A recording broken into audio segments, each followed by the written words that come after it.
Dans ce troisième chapitre, je vais vous apprendre comment intégrer vos emails. C'est en fait la suite logique de votre processus de conception de messages. Vous avez rédigé votre email, il a été designé. Maintenant, pour qu'il soit utilisable, il va falloir transformer ce design en fichier HTML. Mais attention, coder en HTML pour un email, ce n'est pas la même chose que pour le web. Explication. Dans un email, on utilise l'HTML, Hypertext Markup Language, on va dire comme sur le web. Mais l'histoire de l'HTML pour l'email est peu faite d'embûches. Et l'une d'entre elles commence en 2007, lorsque Microsoft a mis à jour son application Outlook. En effet, avec Outlook 2017, Microsoft donc a décidé d'utiliser comme moteur de rendu HTML le logiciel qui traduit en fait le code HTML en contenu graphique. Alors celui de la suite Office, au lieu de celui d'Internet Explorer qui était utilisé jusque-là. Des éléments aussi basiques que les GIFs animés ne sont plus lus. De nombreux bugs font sauter l'affichage de code pourtant totalement valide. Mais la complexité de l'intégration HTML pour l'email ne vient pas que de Microsoft Outlook. Sur le web, vous vous rendez volontairement sur un site. Avec l'email, c'est l'inverse. C'est le message qui vient à vous. Cela pose un important problème de sécurité. C'est-à-dire, des pirates pourraient essayer de vous envoyer des messages avec des codes malicieux afin de vous installer des virus ou de vous espionner. Et plein d'idées ou d'autres idées du même style. Alors, les messageries ont donc besoin de limiter les risques. C'est pour cela, par exemple, qu'il est impossible d'exécuter du JavaScript dans un email. Mais ça va plus loin. Entre le code que vous envoyez via votre email et celui qui sera effectivement reçu par le destinataire, il y a souvent une différence. Parfois, une partie de celui-ci sera ignorée, quand ce n'est pas simplement supprimé. Évidemment, tout le monde y va de sa petite recette. Gmail, Yahoo, Apple, Microsoft, Orange, Sphere, etc. Il existe des spécificités pour presque l'ensemble des balises HTML sur l'ensemble des messageries. C'est pourquoi il est malheureusement obligatoire d'utiliser des tableaux pour assembler un email en HTML. Une technique déjà sur le déclin pour le web, dans la première moitié des années 2000. Alors, si l'on mixe cette réalité avec le fait qu'aujourd'hui, on ne peut plus se permettre d'envoyer un email qui ne s'affiche pas parfaitement en version responsive sur un terminal mobile, on comprend la complexité de l'exercice. Heureusement, il existe de nombreuses ressources permettant de connaître le support des différentes fonctionnalités de l'HTML dans les différentes messageries. On cite Kani Email, Kenai Email. Alors, Kenai Email rassemble toutes les balises HTML et les propriétés CSS. Pour chacune d'elles, le site vous présente le pourcentage de compatibilité en fonction des parts de marché des clients email et vous donne le détail du support. Deuxièmement, Campaign Monitor. Le retour australien ou le routeur australien maintient un guide des différentes propriétés CSS avec le support associé à chaque client email.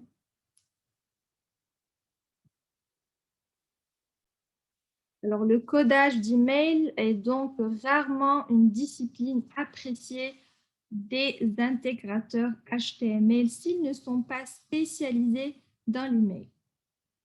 Il est donc parfois intéressant de travailler avec des agences emailing spécialisées ou d'utiliser un email builder.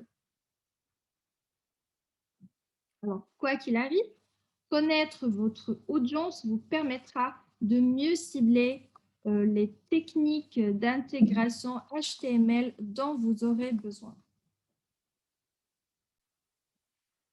Alors, choisissez un email builder pour aller plus vite ou industrialiser la production. Alors, on vient de le voir, l'intégration HTML pour l'email n'est pas une discipline évidente. De plus, tout le monde n'a pas les compétences pour y arriver. Alors, la bonne nouvelle, c'est qu'il existe une grande quantité d'outils qui vous permettront d'éviter de mettre les mains dans du code. Leurs avantages, c'est qu'ils sont souvent simples à prendre en main et que dans bien des cas, ils vous feront gagner beaucoup de temps. La contrepartie, c'est que vous vous sentirez parfois limité au niveau créatif et que dans certains cas, vous risquez d'avoir des emails qui rassemblent ou qui ressemblent à ce que tout le monde fait. Pas toujours évident pour vous de vous démarquer de la concurrence. Ces facilitateurs de la création d'emails, ce sont les email builders. Petit tour d'horizon de ce qui existe. Dans un grand nombre de solutions de routage d'emails ont conçu des email builders au sein de leur environnement. Bien souvent, ce sont les plateformes dédiées aux PME, TPE qui ont les solutions les plus abouties. Et ici, on a l'exemple de cette image où on voit donc l'email builder de votre solution de routage. C'est un exemple avec l'email builder de Sendinblue.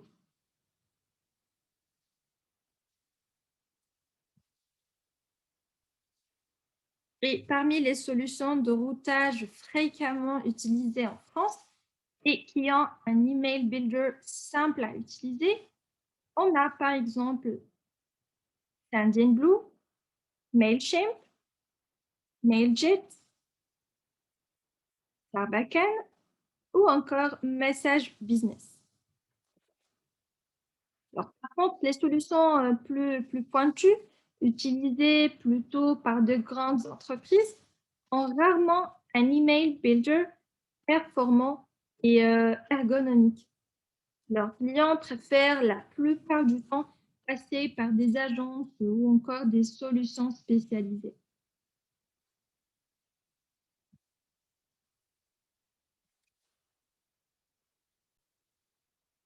Outre les routeurs, il existe plusieurs startups qui se sont mises à créer des email builders.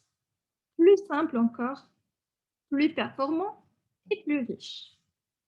Ils sont dédiés aux entreprises et email marketers qui ont besoin de créer des emails depuis zéro ou en utilisant des gabarits proposés par les plateformes. Et par exemple, des solutions dédiées et souvent gratuites, on retrouve les solutions befree.io, Ripo.email, Chamelon.io ou encore Tupol.io.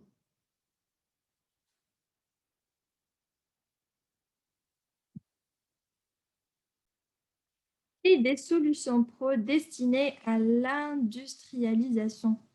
Pour les entreprises ayant les besoins les plus pointus en matière de design, de respect des chartes graphiques, d'industrialisation, de la production, de traduction des gabarits, etc. Il existe aussi quelques solutions d'email builders qui leur sont dédiées. On notera par exemple le patron.email d'artagnan.io ou encore layout.io. Ici, pour y parvenir, il vous faudra évidemment avoir les bases du code HTML, mais aussi acquérir de solides compétences spécifiques à l'email. Heureusement, il existe de nombreuses ressources sur Internet qui vous permettront d'évoluer.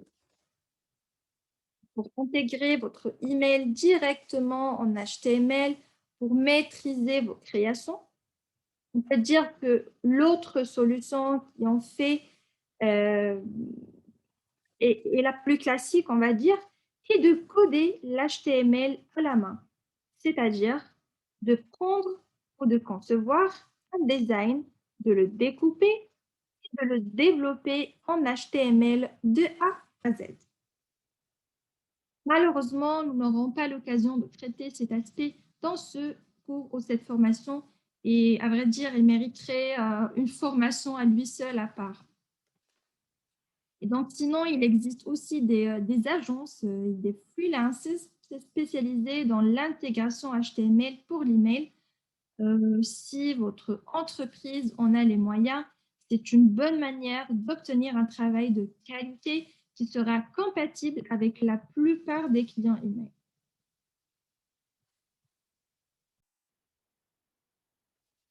Tester l'intégration HTML d'un email. Alors, une fois que vous avez le code HTML de votre email, il faut absolument tester son rendu dans les différents environnements. Pour cela, vous pourriez vous envoyer des emails de test à différentes boîtes email afin d'essayer de tester le plus d'environnements différents.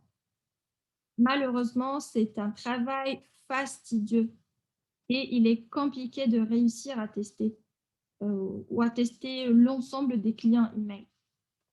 Il y a donc des entreprises qui se sont spécialisées dans les tests d'email rendering, les tests de rendu email. Nous allons en citer deux qui constituent les outils les plus utilisés sur le marché.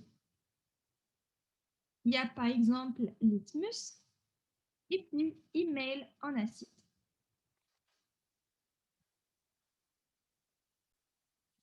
Alors l'idée est simple. Sur ces plateformes, vous allez chercher ou charger votre code HTML et celle-ci se charge de générer des captures d'écran sur une quarantaine de clients email, comme on peut voir sur cette image.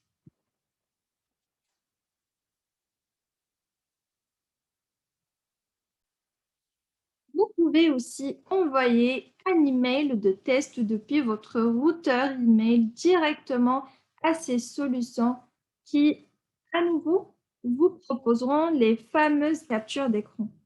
De cette manière, plus d'excuses pour avoir un email cassé dans Gmail ou Outlook, ou presque. Et à la fin de ce chapitre, et le dernier de cette partie, donc on a appris essentiellement plusieurs points. J'incite les plus importants. Premièrement, que l'email n'est pas le web.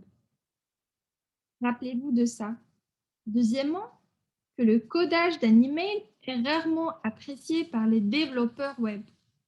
Plusieurs solutions d'email builders existent afin de vous éviter de coder en HTML. Quatrièmement, il vous faudra acquérir des compétences spécifiques si vous désirez coder en HTML pour l'email. Et on a dit, quatrièmement, il vous faudra acquérir des compétences spécifiques si vous désirez coder en HTML pour email. Puis cinquièmement, il faut tester votre code dans les différents clients email. Et finalement, qu'il existe des solutions d'email rendering pour automatiser les tests de rendu. Dans la prochaine partie de ce cours, et la deuxième, nous allons aborder l'envoi de vos messages, mais avant d'en arriver là, nous explorons les différentes solutions d'envoi d'email.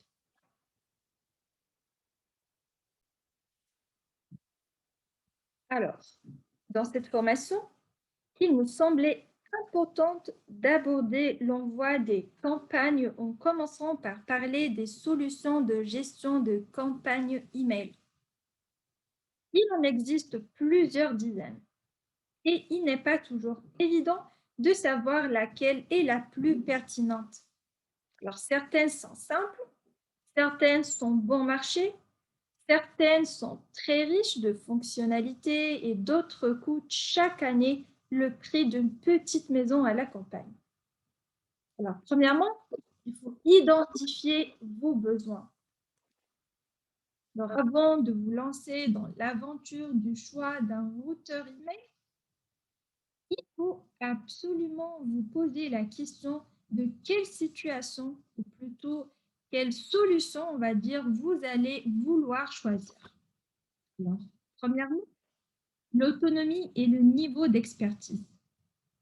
Dans certains cas, une seule personne sera en charge de l'ensemble du cycle de production d'une campagne email, de la rédaction du brief à l'envoi, en passant par le design, bien sûr. À l'autre extrémité, vous pourriez avoir une équipe ou plusieurs équipes des fois en charge de la conception des campagnes.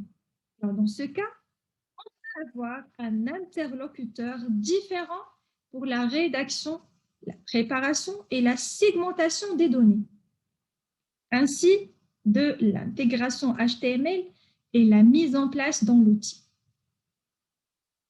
Alors, on comprendra vite que des fonctionnalités comme la gestion des droits utilisateurs sont indispensables dans le second cas et que l'ergonomie sera primordiale dans le premier. On ne choisira donc pas les mêmes outils.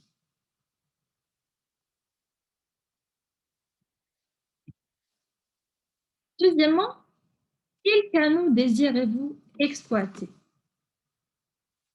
Alors évidemment, dans cette formation, on traite exclusivement d'emailing.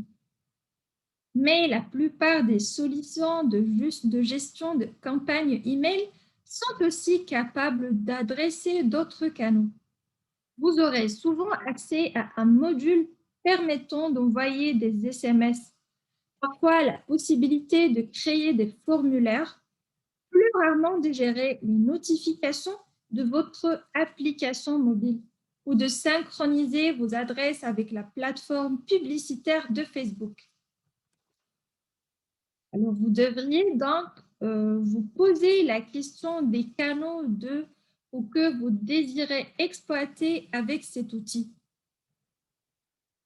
De manière générale, à partir du moment où des données personnelles de vos clients et prospects sont en jeu, il est possible que le canal qui les utilise puisse être exploité dans certaines solutions de gestion de campagne.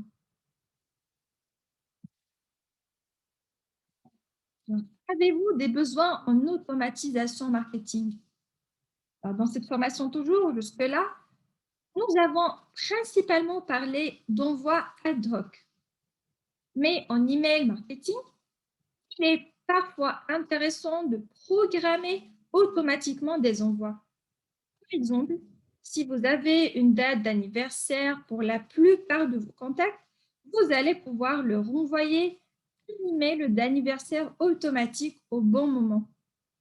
Il existe en fait une multitude d'emails automatisés, comme un cycle d'emails de bienvenue, email automatique lors de l'abandon d'un panier d'achat, ou encore un email ou des emails de relance de vos contacts inactifs et qui ont arrêté de vous contacter ou d'acheter chez vous, etc. Alors, certaines solutions permettent des scénarios automatisés très complexes et d'autres non. Il va donc falloir choisir.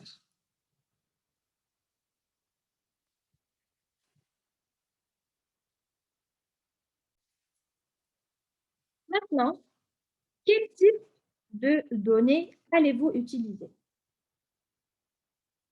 Alors, dans votre base de contacts, vous pourriez avoir ou n'avoir qu'une adresse email, un nom, prénom et un opt-in des fois. Alors, c'est déjà une base pour démarrer une stratégie emailing. Ou alors, vous avez aussi un historique d'achat, des informations sur les centres d'intérêt de vos contacts, ou encore un historique de navigation, des informations collectées lors d'enquêtes. Alors, certaines plateformes de routage ne proposent qu'une gestion des données que l'on appelle un plat, c'est-à-dire qu'elles peuvent tout tenir dans un fichier Excel. C'est simplement une suite de colonnes, nom, prénom, sexe, etc.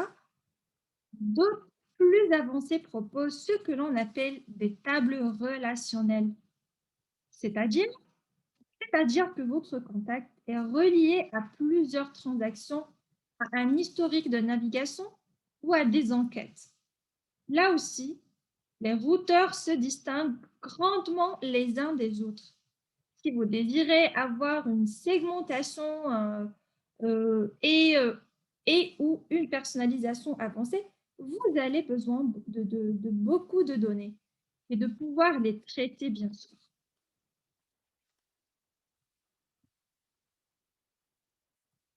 Deuxième point de ce chapitre, faites votre choix en fonction des fonctionnalités. Lorsque vous avez fait l'inventaire de vos besoins, vous pouvez partir en quête de la solution idéale. Dans les solutions, vous allez toujours retrouver à peu près la même structure. Et pour chacune d'entre elles, vous allez avoir plus ou moins de richesse, plus ou moins de complexité.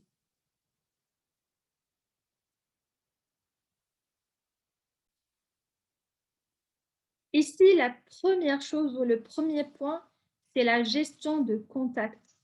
Donc, que ce soit contacter ou contact, liste, audience, données, etc. Dans chaque outil, vous allez retrouver la possibilité de gérer vos contacts, vos données et vos segments, évidemment.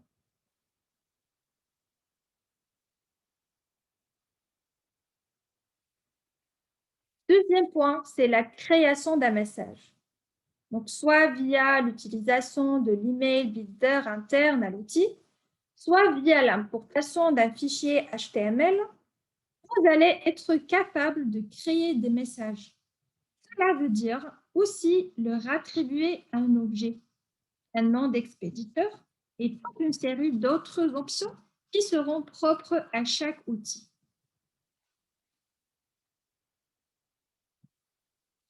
Troisième point, c'est l'envoi du message. Alors ici, la programmation de l'envoi du message, que ce soit en mode ad hoc ou automatique, est un élément essentiel de la planification de votre campagne. Là aussi, beaucoup d'options différentes sont possibles. La fonctionnalité de base étant de dire qu'il faut envoyer tel message à tel contact, vous allez dans certains cas pouvoir programmer cet envoi à plus tard, réaliser des tests, demander que l'envoi parte automatiquement au moment le plus opportun pour vos contacts.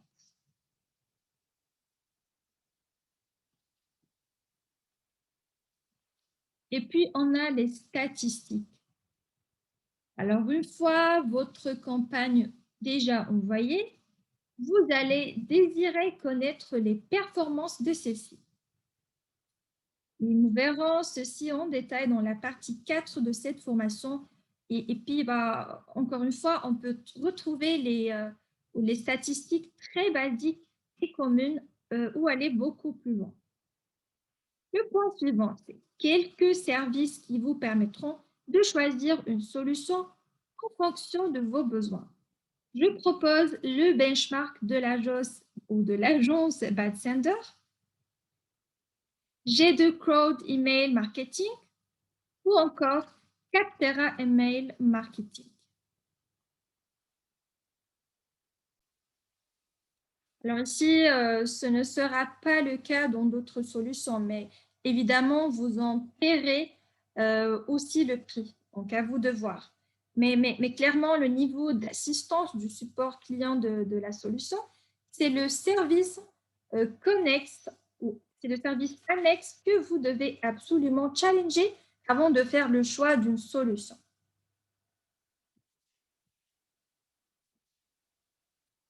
Donc, troisième partie de ce chapitre, il faut choisir le service annexe adapté. Alors, lorsque vous choisissez votre solution d'envoi d'emails, vous devez tenir compte des fonctionnalités de la plateforme, mais aussi des services annexes qui sont proposés. Par exemple, le support client. Alors, dans la plupart des solutions self-service, dans lesquelles il suffit de s'inscrire et d'entrer votre carte de crédit sans contact préalable avec un vendeur, vous n'aurez qu'un support par écrit, sans possibilité d'avoir quelqu'un au téléphone si jamais vous avez besoin d'assistance.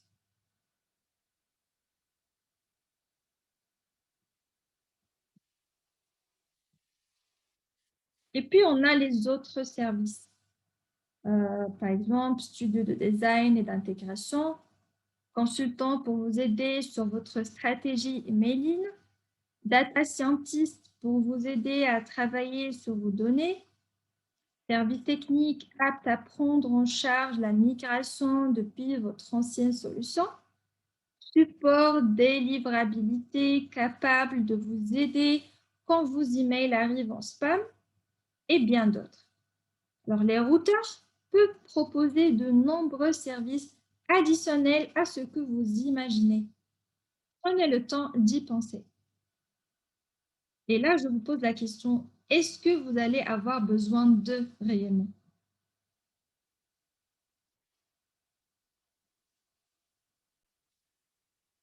Quatrièmement, optez pour le bon modèle tarifaire. C'est évidemment le nerf de la guerre, le prix et le modèle tarifaire.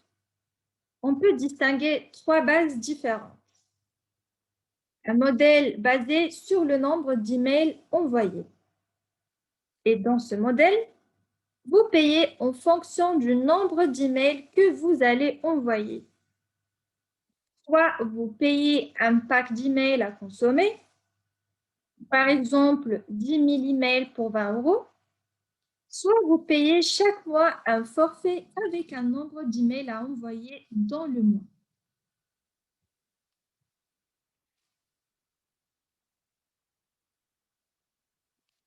Deuxième modèle, c'est un modèle basé sur le nombre de contacts en base de données. Alors, dans les solutions les plus avancées, c'est souvent le nombre de contacts contenus dans votre base de données qui va servir de base au modèle de prix. C'est surtout vrai dans les solutions qui vous permettent d'héberger des données très diverses et riches.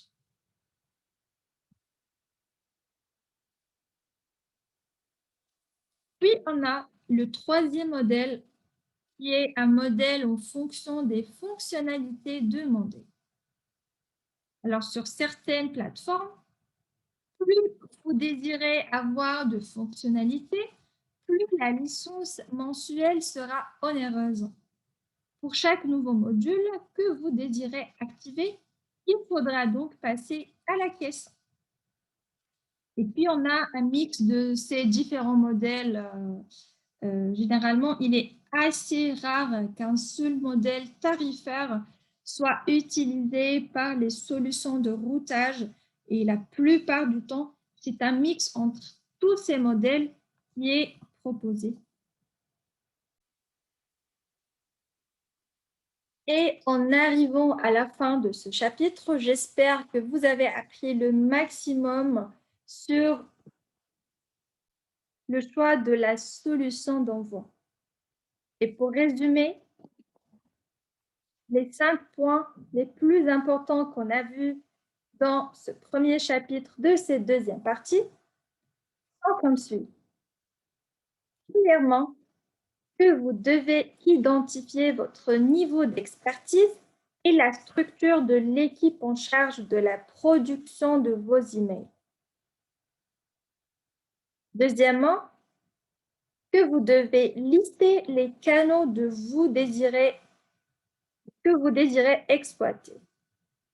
Troisièmement, que vous devez évaluer vos besoins en matière d'automatisation marketing. Et puis, que vous devez absolument faire des choix en fonction des fonctionnalités dont vous avez vraiment besoin.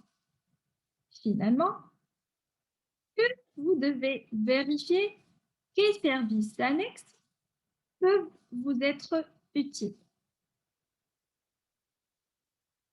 Voyons à présent, dans le prochain chapitre, comment créer votre campagne emailing.